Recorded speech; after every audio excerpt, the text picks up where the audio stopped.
उनकी पुत्री बांसुरी वहां पर बैठी हुई थी। उनके ठीक बगल में स्वराज कौशल और प्रधानमंत्री नरेंद्र मोदी भी बैठे हुए थे। तमाम बड़े और दिग्गज नेता अलग अलग दलों के, अलग अलग विचारधाराओं के। चलिए आगे बढ़ते हैं। इस वक्त की एक बड़ी खबर आपको बताएं, बीजेपी में संगठन चुनावों की घोषणा कर दी गई है। 11 सितंबर से नए अध्यक्ष चुनने की प्रक्रिया शुरू हो जाएगी। अभी फिलहाल जेपी नड्डा बीजेपी के कार्यकारी अध्यक्ष हैं। बूथ अध्यक्ष, यूथ समितियों का सबसे पहले चुनाव होगा। 11 अक्टूबर से 31 अक्टूबर के बीच मंडल अध्यक्ष का चुनाव होगा और जब ये चुनाव समाप्त हो जाएंगे उसके बाद बीजेपी के राष्ट्रीय अध्यक्ष का भी चुनाव होगा। तो इस वक्त की बड़ी खबर, बीजेपी ने संगठन चुनावों की घोषणा कर दी है। 11 सितंबर से शुरू होंगे बीजेपी संगठन के चुनाव। यतेंद्र हमारे साथ जुड़ चुके हैं, सीधे उनका रुख करते हैं।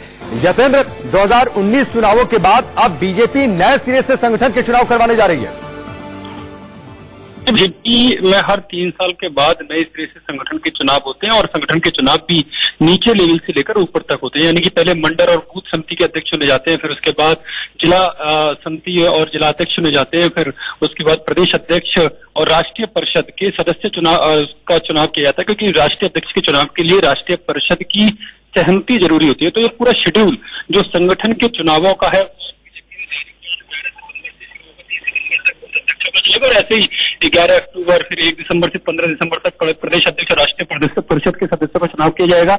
यानी कि साफ है कि 15 दिसंबर तक चुनाव राष्ट्रीय अध्यक्ष का नहीं होगा। जो शेड्यूल आया उसके बाद 15 दिसंबर के बाद ही बीजेपी के राष्ट्रीय अध्यक्ष का चुनाव होगा। बीजेपी के नए राष्ट्रीय अध्यक्ष को 15 दिसंबर के बाद ही चुना जाएगा। यानी कि ये जनवरी तक ये प्रोसेस जा सकता है। जी, यानी ये माने यतेंद्र, एक और सवाल आपसे, यानी ये माने कि 15 दिसंबर तक जब ये सारे चुनाव समाप्त हो जाएंगे, प्रदेश अध्यक्ष और राष्ट्रीय परिषद के सदस्यों का भी चुनाव हो जाएगा, उसके बाद शायद तारीख दी जाए कि बीजेपी के नए राष्ट्रीय अध्यक्ष के लिए चुनाव कब होगा?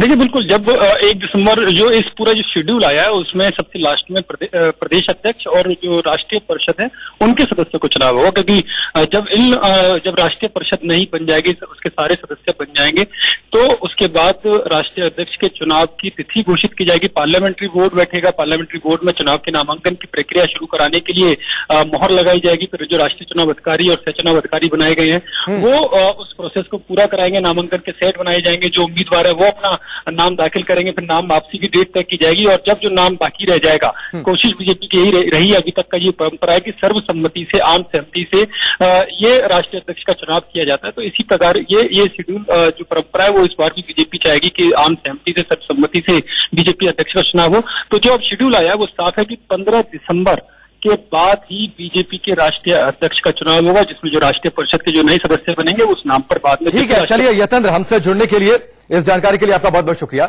यतेंद्र हमारे साथ जुड़े हुए थे।